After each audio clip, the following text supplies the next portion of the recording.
Hablar más algo sobre método no invasivo. Gracias. Bueno, en cuanto al monitoreo no invasivo, ninguno de ellos ha sido validado, ninguno tiene una recomendación fuerte, una calidad de evidencia contundente, lamentablemente. Sin embargo, nos puede dar alguna idea de lo que está ocurriendo dentro de la bóveda craneana.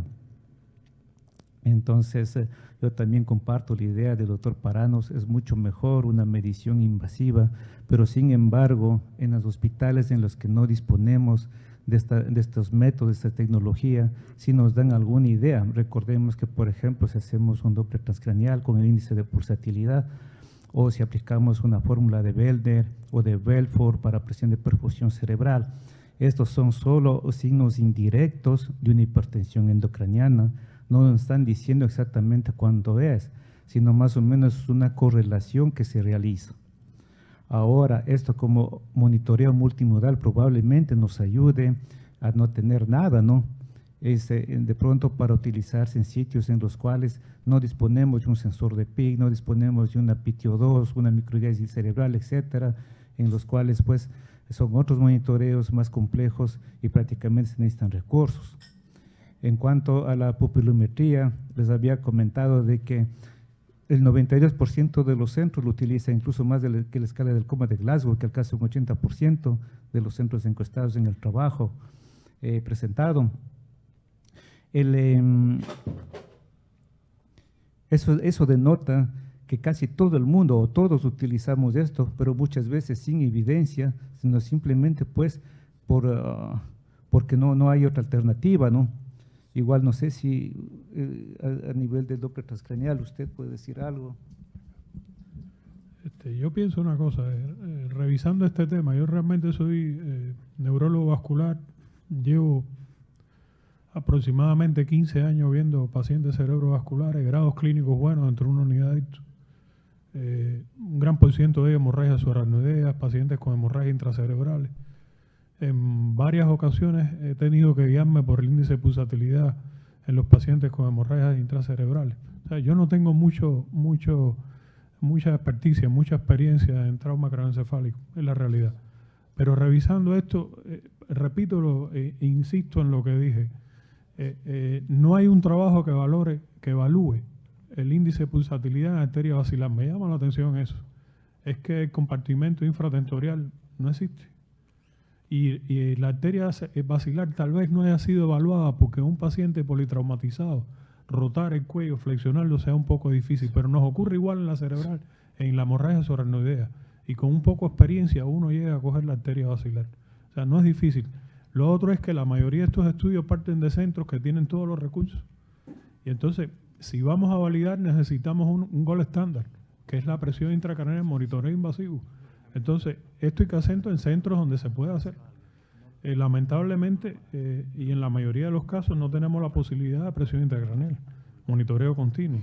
Entonces, tenemos que valernos de métodos que están por fuera. Yo haría eso, yo utilizaría las dos cerebrales medias, utilizaría basilar, utilizaría vaina nervio óptico, mediría desplazamiento de línea media con duplex transcraneal codificado a color, inclusive tamaño ventricular, y haría como especie de un score que tal vez me pueda ayudar a predecir en qué situación está el enfermo. Es lo que yo haría. El sitio donde yo trabajaba, a pesar de ser un hospital terciario de importancia en mi país, Cuba, no contaba con monitoreo de presión intracraneal, y estas cosas las hacíamos así. Aquí en el Eugenio Ostejo, que también es el principal hospital público del país, tampoco, bueno, como ustedes vieron a Jibaba, no se cuenta con presión intracraneal, monitoreo continuo. Entonces, en estas situaciones tenemos que valernos de estas cosas y tenemos que poner un poco ingenio. Validarlo depende de nosotros. Tal vez colaborando o aliándonos a quienes tengan monitoreo de presión intracraneal invasivo y haciendo este tipo de estudios. Es la única forma de sacar adelante esto y ver si realmente tiene utilidad, que parece tenerla. Danilo, ¿vos querés? No, una cosa, y me voy a salir un poquito porque nosotros no utilizamos los no invasivos, pero capaz que para años me puede corregir, tampoco se requiere mucho dinero para monitorizar invasivo. Si uno tiene un neurocirujano, el cual sea un poco proactivo. Si en la tomografía el paciente tiene ventrículos de suficiente tamaño, teniendo un transductor de presión, se puede poner un drenaje ventricular externo, que es el gol estándar. Uno puede poner un catéter a nivel del bulbo yugular y ya con eso monitoriza PIC, puede drenar el quirófano raquídeo y puede medir saturación de bulbo. O sea, tampoco hay que decir que esto es una cosa que sea un despliegue de tecnología cibernética. Entonces yo creo que básicamente son esas tres cosas: un neurocirujano que tenga ganas de hacer las cosas, un intensivista que también sepa cuándo y cuándo no pedirle, y una tomografía que tenga ventrículos laterales presentes. Ya por lo menos para empezar, creo que son algunas condiciones para ir avanzando.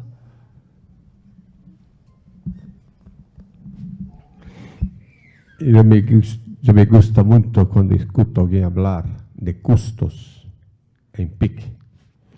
Bueno, como falei, mi hospital é um hospital muito pobre. Eu não sou pobre, graças a Deus, mas mi hospital que eu trabalho é muito pobre. Não tem recursos, é uma irmandade que tem em todo o mundo, Santa Casa da Misericórdia. Bueno, então nós temos que fazer coisas que não têm muito custo. Se tu recuerda, todos os trabalhos de Brain Trauma Foundation não se usou monitor eletrônico, óptico, camino, código Mohammed, nenhum deles. Catéter intraventricular. E um transdutor eletrônico de beira de lecho, que é o mesmo que usamos em pressão de arterial média e pressão venosa central. Em Brasil, em meu hospital, o custo disto é o mesmo de bulbo de jugular, 70 solos.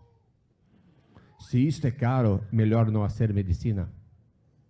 Ora, se está pensando somente em fazer monitoração eletrônica, monitoração óptica, bom, prepara o bolso, aí custa 3.500, 4.000 solos por cada paciente.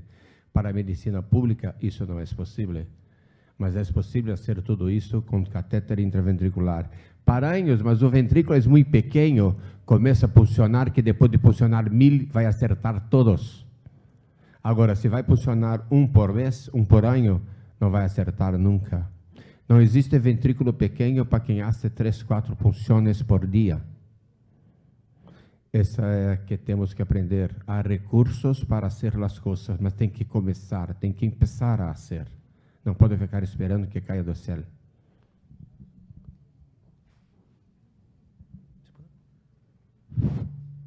Buenas tardes. Bueno, quería hacer una pregunta en realidad al panel con respecto al monitoreo multimodal. Es cierto que existe muchos artefactos, muchos instrumentos para poder hacerlo, tanto para la evolución de la parte hemodinámica cerebral y la parte metabólica. Yo quisiera saltar la parte de la falta de recursos y ponernos en el ambiente tal vez más ideal, en el grupo de ponentes. ¿Cuál sería, dígame? Quem está haciendo la pregunta? No estamos viendo. Acá, Lá atrás. Sí, disculpe. En la figura ideal. Oscar, párate. Párate, Ya. Oscar. Gracias. ¿Cuál serían, por lo menos, porque tenemos que evaluar, asumo, varios parámetros, los mínimos para tener, digamos, una tasa de éxito mayor? Sé que es una pregunta bastante difícil de responder porque en realidad, como los colegas ponentes dicen que pues, no hay mucha evidencia. No obstante, en la experiencia que tienen, ¿cuáles serían los elementos de evaluación, de monitoreo necesariamente presentes que nos podrían ayudar a una conducción de un paciente neurocrítico para un mejor pronóstico? Gracias.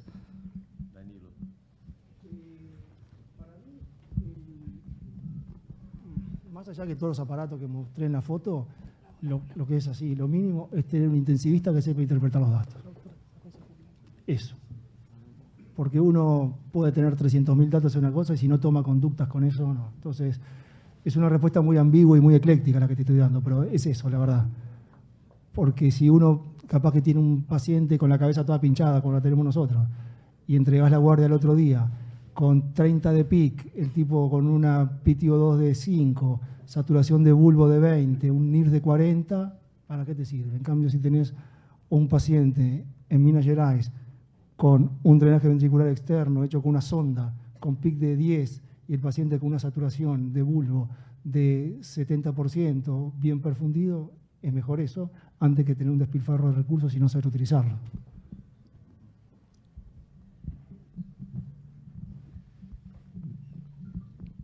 Com um catéter ventricular dentro do ventrículo e um catéter de punção venosa profunda em bulbo de jugular, se conduce pelo menos 80% dos pacientes graves.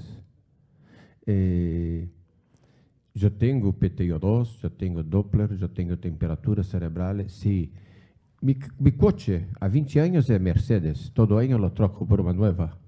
Mas se amanhã tiver que andar de Fusca, vou fazer o mesmo percurso, com menos segurança, com menos conforto, mas todos podem chegar ao mesmo lugar que a Mercedes chega, o Volkswagen pequenino chega também. Então, se sabe trabalhar com o Volkswagen, não precisa ter uma Mercedes, trabalha com Volkswagen. Isso é a pique com catéter ventricular e o bulbo jugular com catéter venoso. E 80% dos pacientes vão ser resolvidos. Bueno, yo trabajo con un Volkswagen y un medio Mercedes. En uno de los hospitales que trabajo es público y pese a que es de tercer nivel, no se dispone de un neurocirujano a tiempo completo y es difícil pues en el momento que uno necesita colocar un captor de PIC. Ahí lo que utilizamos es el ultrasonido para ver el diámetro de la vaina del nervio óptico, que sí da alguna orientación, creo que es un parámetro útil para ser medido. Ahora lo que se debería de ponerse de acuerdo es en cuanto a los valores. Por ejemplo, yo he visto algunos datos en que lo consideran normal hasta 5, otros hasta 4.5 milímetros de diámetro. Me gusta más personalmente un protocolo alemán que utiliza 5.5 milímetros, que dicen que se correlaciona más con una PIC más de 20, tomando en cuenta que, hablando de trauma cráneoencefálico, no se pueden poner valores, porque ya vamos a conversar luego de algún momento en cuanto a autorregulación cerebral. Se ve que de pronto la presión de perfusión cerebral de 60-70 no es la indicada, podrá necesitar, dependiendo del paciente, 80-85, en todo caso eso también sería de comprobarse. Pero bueno, volviendo un poco al tema, trabajo en otro lado también en que sí, hay el Doppler transcraneal, hay el eco, hay el neurocirujano a las 24 horas que nos pone el catéter, entonces podemos hacer un poco de cosas más. Entonces de pronto pensaría en conclusión de que si uno dispone del monitoreo invasivo, un invasivo, ¿por qué no utilizar los dos y hacer una correlación?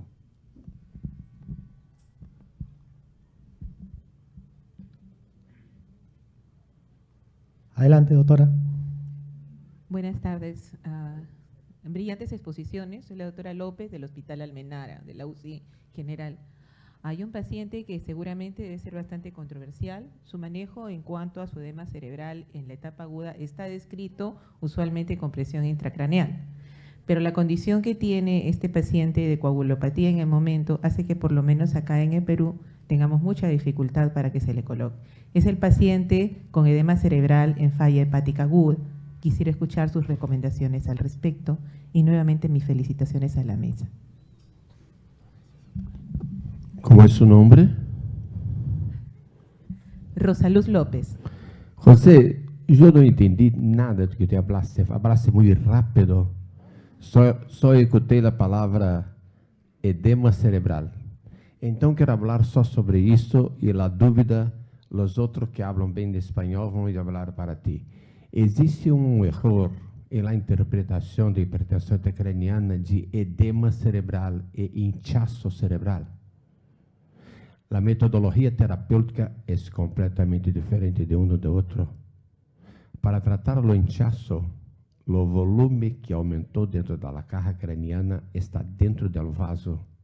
E para tratar o edema, o volume está fora do vaso. A única coisa que trata edema cerebral hoje são soluções salinas hipertônicas muito bem empregadas. Não há outra coisa para tratar edema cerebral. Para tratar inchaço, tem muita coisa a ser feita: ventilação, oxigenação, soluções hipertônicas, hipotermia, muitas coisas. Então, muito cuidado quando se referir a hipertensão por edema ou por inchaço, que são duas entidades nosológicas muito diferentes. As outras coisas, tem 3 pessoas com muita experiência na mesa que vão tirar sua dúvida. Sí, me refería a la condición en falla hepática aguda. Sí, una cosa, va a depender primero la falla hepática, la etiología y el tratamiento que le vayas a hacer. Porque hay algunas que tienen tratamiento específico, como la intoxicación por paracetamol, por acetaminofeno, ¿sí? Y lo segundo es el paciente es candidato o no a trasplante. Entonces, ¿cuál es el tema? Va a depender también del centro donde te muevas y la tasa de donantes que tienen ustedes, la capacidad, o sea, la tasa de procuramiento a nivel del país. Porque, por ejemplo, en España, que es el país que está a nivel mundial, ellos prácticamente no monitorizan porque enseguida trasplantan. O sea, no monitorizan directamente porque trasplantan. Eso es lo primero. Segundo, el tema de que tampoco es una cosa que tampoco está zanjado. O sea, es una muy buena pregunta y una muy mala respuesta a la que te puedo dar. Porque no es una cosa que esté zanjada. De hecho, hay un autor español que se llama Vaquero, que ha escrito mucho sobre el tema ese. Y al final lo que concluye el autor ese es que, en definitiva, el monitorizar PIC lo único que te hace es tratarlos más a los pacientes. Porque no hay diferencia en el desenlace final. Entonces, sí, es el miedo que todo el mundo tiene, ¿verdad? Paciente que está coagulopático, que está con plaquetas bajas, con falla hepática fulminante, realmente se aporta algo. Nosotros, yo como estaba en la clínica Las Condes en Santiago, que era un centro de trasplante hepático, tuvimos un par de malas experiencias y lo que hacíamos era tratarlo como si tuviera edema cerebral. ¿Eso qué significaba? Tenerlo con sodio alto, eventualmente si hacía falla hepática, no dializarlo, sino hacerle técnicas de reemplazo renal continuo, no darle mucha tasa de sustitución al paciente con la hemofiltración, eventualmente sí permitir la coagulación normo o hipotermia leve, eventualmente en Chile no hay, pero se podría hacer indometacina intravenoso o incluso tiopental. Y ahí yo creo que sí tiene lugar el tema de el neuromonitoreo no invasivo, sobre todo el tema del Doppler transcraniano para ver el índice de pulsatividad, que creo que Claudio puede aportar mucho más que yo, pero básicamente eso va a depender de muchas cosas. Y creo que es un tema que no está zanjado porque va a depender de muchas cosas extramédicas, ¿sí? De las políticas públicas del país de donación, de cuánto se demora en conseguir un hígado, la lista de urgencia, cómo está, la etiología de la falla hepática, es muy variable, pero creo que ellos te pueden aportar mucho más en cuanto a lo que es el neuromonitoreo no invasivo, que te reitero, creo que el Doppler tiene realmente valor. Hemos hablado del índice de pulsatilidad, eso es lo que básicamente ahora vas a tener probablemente una paciente con anemia, con proteínas bajas, en la que te van a aumentar las velocidades de flujo. Entonces ahí había que corregir eso. No se me ocurre, lo único la respuesta que te puedo dar es que tenés que seguirla en ese caso con índice de pulsatilidad. Y asumir que el pronóstico del paciente tampoco va a ser muy bueno si no lo puedes trasplantar. Una pregunta para el doctor Fischer. En este grupo de pacientes justamente que tocaron con falla hepática aguda, si bien es cierto, cualquier punción venosa o arterial puede traer consecuencias por la coagulopatía, se ha visto que justamente ahí la saturación venosa de bulbo yugular nos puede dar una información mucho más fidedigna, mucho más precisa sobre lo que es el consumo de oxígeno, debido a que estos pacientes tienen un incremento homogéneo de lo que va a ser la presión en ambos hemisferios. No es el típico paciente con TEC grave, donde tenemos una zona con contusión, otra zona normal. Las presiones son regionalmente distintas entre sí y a veces puede tener regiones con bajo PTO2, regiones con normal PTO2 y el consumo te puede salir incluso normal y sin embargo hay zonas que están sufriendo mucho. Su experiencia en manejo con bulbo yugular en pacientes con falla hepática, la información que ustedes pueden tener con ello. No te puedo mentir, no lo tengo. No, bulbo en falla hepática no, cero experiencia. Sobre todo lo que teníamos era en trauma de cráneo y en hemorragia subarachnoidea, medio que lo poníamos para ver qué pasaba, pero no te puedo, la verdad que no, cero experiencia. Creo, me parece un consejo, si quiero, no sé si consejo es la palabra, pero a mí se me ocurriría que lo único más o menos parecido podría ser un NIRS, eventualmente, ¿sí? Si vos querés hacer una cosa poco invasiva, viste que hay estudios que hablan de que el NIRS podría tener en algunas situaciones cierto grado de correlación con la PIC y eventualmente con la autorregulación y eventualmente con el desarrollo de hematomas, pero claro, dado que hay toda una serie hay tomógrafo en todos lados, como que no se ha tampoco desarrollado mucho. Pero a mí me parece que lo único si vos no querés ser muy invasivo con el paciente, es ponerle un NIRS. Pero de verdad, cero experiencia en bulbo yugular con falla hepática fulminante. Un fuerte aplauso para los ponentes de la mesa, por favor. Un minuto. Perdón, adelante. En 1998, nosotros publicamos 190 casos de saturación de bulbo de yugular en paciente séptico no neurológico. La conclusión es, no sirve para nada. Quando Júlio Cruz criou o bulbo yugular, ele é uma complementação da dúvida que tu tienes em la PIC, para saber se o processo é edema ou inchaço, para saber se é oligemia ou hiperemia. Então, por que pensamos em bulbo yugular? Porque hicimos muito controle da pressão venosa central, alteração de consumo de oxígeno em la pressão venosa central. E por que não fez consumo de oxígeno em cérebro para sepsis? Depois de 198 casos, concluímos, não serve para nada. Pero paciente no neurológico, ¿no? Paciente sin patología, sin incremento de presión intracraniana. Era todos os pacientes sépticos sem complicações neurológicas. Sem complicações neurológicas. El doctor Fischer quiere. Una cosa que me dejaste pensando. Acordate que si uno va a tratar de referirse a la literatura, acordate que el consenso de Milán de 2014 lo que dice que cuál es la piedra fundamental de todo esto del monitoreo es el monitoreo de la presión intracraniana. Entonces yo creo que, yo no sé si tu pregunta apuntaba a eso, pero poner un catéter de un bulbo yugular sin saber cuál es la PIC, o sea, uno te da una saturación alta y ¿qué es? Capaz que saturación alta con PIC de 10. O sea, no tenemos el mismo valor, ¿viste? Si tienes una saturación alta con PIC de 10 que si tenés con 30 de PIC.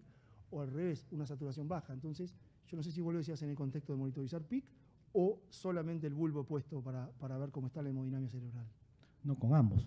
Ah, perfecto. Estamos, perfecto. No, bien. El paciente tiene, justamente ellos, la gran mayoría de ellos fallece por hipertensión endocraniana incluso, ¿no? Perfecto. Aquí en Perú tenemos mucha gente que viene de la zona de la Amazonía. En el hospital donde yo trabajaba antes teníamos una gran incidencia de síndromes ictérico febriles hemorrágicos que venían en falla multiorgánica, no solamente con hipertensión endocraniana, sino con falla renal aguda, falla hepática fulminante, síndrome de estrés respiratorio, shock circulatorio, pero no los mataba ninguno de ellos. Los pacientes entraban, se enclavaban, entraban en muerte encefálica y veíamos que la gran mayoría de estos pacientes morían más por hipertensión endocraniana que por la propia falla multiorgánica de la etiología de fondo. Entonces, obviamente, había que enfocarnos más en ello, ¿no? A eso iba dirigida la pregunta, ¿no? Perfecto. Los monitorizábamos con Doppler y la experiencia que hemos tenido en estos pacientes con falla hepática aguda, gracias a la pregunta que hizo la doctora Rosaluz López, es que casi siempre, y el doctor Claudio Cherle tal vez aquí nos podría ayudar, encontramos de arranque siempre un patrón de separación de sístole-diástole en todos los pacientes con falla hepática aguda. Muy pobre respuesta a la hipertónica, en realidad, muy pobre respuesta al mentol, también muy poco difícil manejo, porque normalmente estos pacientes tenían distrés respiratorios, teníamos un ETCO2 que era muy difícil de mejorar, había que hiperventilarlos, salíamos de la ventilación protectiva, no podíamos hacer ventilación protectiva por otro lado porque el paciente tenía hipertensión endocraniana y el manejo pues era mucho más complicado. Básicamente a eso se dirigía, ¿no? En el contexto de un paciente con hipertensión endocraniana siempre. Perfecto. Ahora, ¿quién le quiere poner un PIC a un paciente que tiene INR por encima de 4, por encima de 5? Nadie lo quiere tocar, obviamente, ¿no? Perfecto. No, pero sinceramente, te reitero, cero experiencia en eso. Ahora sí, un aplauso para todos los invitados a la mesa. Podemos salir a tomar un break, algo breve, por favor. A continuación, seguimos con el monitoreo no invasivo.